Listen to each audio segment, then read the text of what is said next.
In Berlin, young hacker Benjamin is sitting in an interrogation room. To provide valuable information to interrogated officer Hanna, the head of the cyber division of Europol. Then Benjamin starts the story from his childhood. Benjamin always wants to do remarkable things as a kid, but he is all alone. His father died letting her grandmother suffer from brain tumors. Her only memory of her father is the bullets that killed him during the war. Benjamin's mother left him, so his grandmother has to raise him. Magic has always been a hobby of Benjamin, and when he grows into a teenager, he changes that passion into hacking. He's incredibly good at the internet world, unlike in real life where he's an ignored loser. His hero eventually becomes a famous hacker known as MRX, and Benjamin learns to manipulate pharmacy systems in the city from him. He also learns the 3 rules every hacker should follow: no system is safe, aims for the impossible, and have fun on both the internet and in real life. This made it impossible because he has only a lame pizza delivery job as he never went to college. One evening, he makes a delivery to a house party that includes Marie, his childhood crush, but she doesn't recognize who he is. She also defended him from being bullied by her friends as he holds humanity. Benjamin tries to thank her, but she considers him a weirdo and Benjamin leaves the place. While going outside, he overhears Marie mentioning she wishes she could have the exam answers, so he decides to break into the university and hack the central server. That way he could impress her and get her to marry him. While hacking the papers, he was unfortunately caught by a security guard and had to serve community service. And while dusting the streets, Benjamin gets to meet Max, a very charismatic man that is impressed by his hacking story and invites him to a party later. Max takes Benjamin to a private office and introduces him to software master Stefan and hardware freak Paul, who ask Benjamin to prove his hacking skills. He proves them in a matter of seconds by hacking police servers. This also gets the attention of the police, so Benjamin brings the power back before running away. On their way out, they bump into Marie, who recognizes Benjamin as the delivery guy and gets dragged into running with them by Max. Marie finally realizes Benjamin is the loser from high school. When Max returns home, he finds his grandmother missing. Luckily, he finds her wandering the roads. A few days later, Max finds Benjamin again and reminds him of MRX's rules, meaning Benjamin needs to start enjoying life. Max asks him to join his hacking team. Afterward,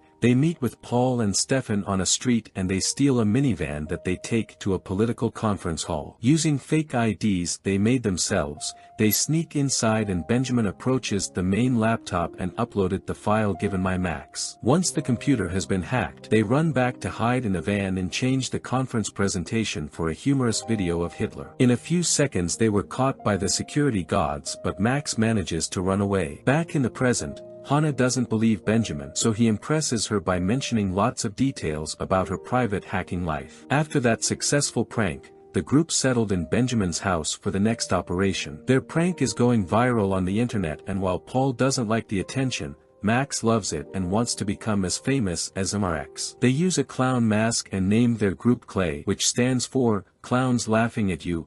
After that, Clay begins working on all kinds of hacking pranks, by changing news graphics and building advertisement boards on the building of a big pharma company. They don't take anything seriously. After this, hard work soon makes Clay famous both on the internet and in the news in real life. One afternoon, they met Marie again, but Benjamin only manages to say hi to her. It was around this time that the German government collaborated with Hanna. There's been a few important attacks on government systems by a dangerous Russian cyber mafia named FR-13NDs. Meanwhile, the boys hack an online radio contest and win a Porsche. One afternoon, he met Marie again and impresses her with the car, so after chatting a bit about her exams, Benjamin decides to kiss her. This upsets Marie and she left. The next morning, the group is surprised to find a message from MRX and Hanna making fun of them by tagging them as a small harmless hacking group. This enrages Max, who is obsessed with trying to impress MRX. For proving themselves worthy, they decided to hack the main building of BND, the German Central Intelligence. They follow a trash truck containing waste papers from printers. Once everything is in the dumpster,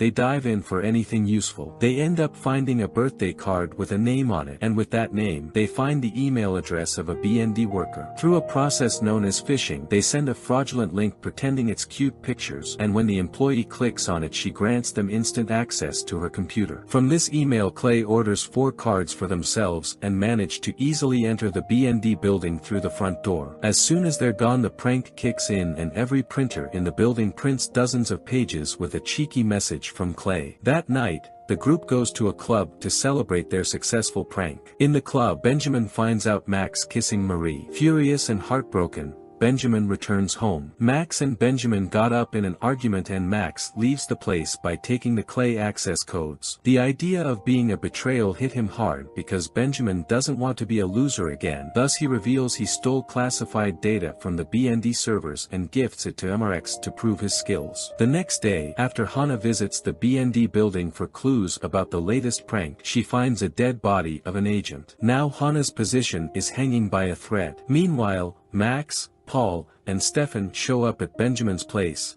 and again a fight begins. Paul tells them the latest news that appears on TV, revealing that the agent was killed because the information that was stolen from the BND servers revealed his name to FR13NDS, which MRX works for, and now Clay is labeled as a terrorist group. The group freaks out and started blaming each other. Paul is against sacrificing anyone. Benjamin points out that they should deliver MRX and FR13NDS to the police instead, that way they can become invisible again. Suddenly Marie appears at the door and is worried about Benjamin after he disappeared last night. Benjamin accused her of betrayal and asked her to leave. Clay agrees they should find MRX by using a public network at the cafe when made Hana to track them team to track their location. Faster than expected, Benjamin is granted access to MRX's private channel and downloads a file given by MRX. Just in time, Hana arrives and loses her job of not being able to capture Clay with so close lead. The job MRX wants Clay to do is to send malware to the Interpol system. Max apologizes to Benjamin for everything and admits he doesn't even know anything about computers. Afterward, Clay travels to Europol's headquarters, but they were surprised to know that security measures of the building have increased. The trash is dumped in a secured building, and all entrances are locked including the sewers, where Max gets his hand hurt by a nail. After many failed attempts, Benjamin notices a person leaving the building and dropping their access card, which he steals, and manages to enter the building, but soon he accessed the BND network. The next morning, Benjamin meets with MRX in his private channel to pass him a virus for hacking, but MRX tricks him and activates the desktop camera, exposing Benjamin's face on the internet. Russian hackers chase him throughout the city. Benjamin barely manages to save himself by hiding in the subway tunnels, but when Benjamin returns to the hotel, he finds his friends all dead.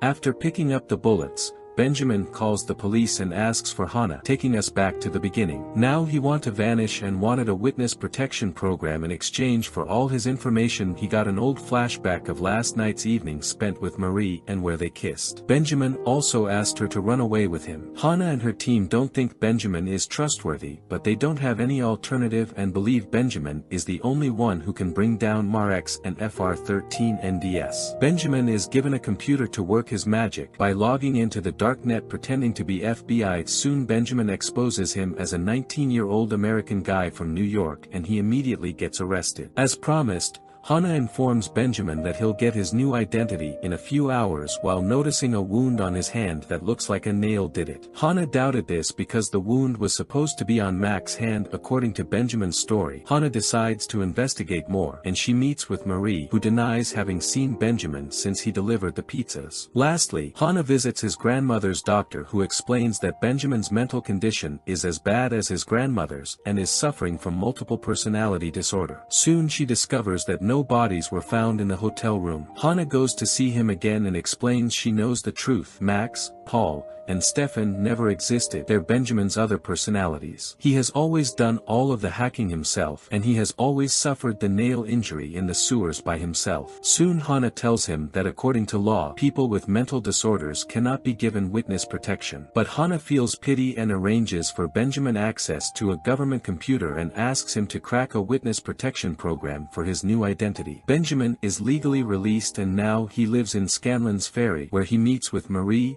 Max, Paul, and Stefan. It turns out that he set this all up to trick Hannah and to let her believe that Benjamin is mentally ill. In the past, when he escaped the Russian gangsters, Benjamin told his friends everything and decided to trick Hannah so that they can escape freely. With the help of Marie's knowledge of the law, they learn people with mental disorders cannot be given witness protection and set up the whole story to have holes on purpose. They also gave Benjamin's hand a wound to match Max's and retrieved the bullets from his grandmother's box as a final touch. Benjamin didn't write his name under witness protection. He deleted all his information from the system and did the same for his friends, so now they can start a new life while being truly invisible. Meanwhile, during Martin's press conference announcing their success, Hannah realizes she's been tricked but still smiles to herself. She thinks Benjamin is correct. The real criminal MRX has been caught, so she can regain her position. Subscribe to Universal Recaps and turn on notifications for regular updates. Give a thumbs up if you like our content.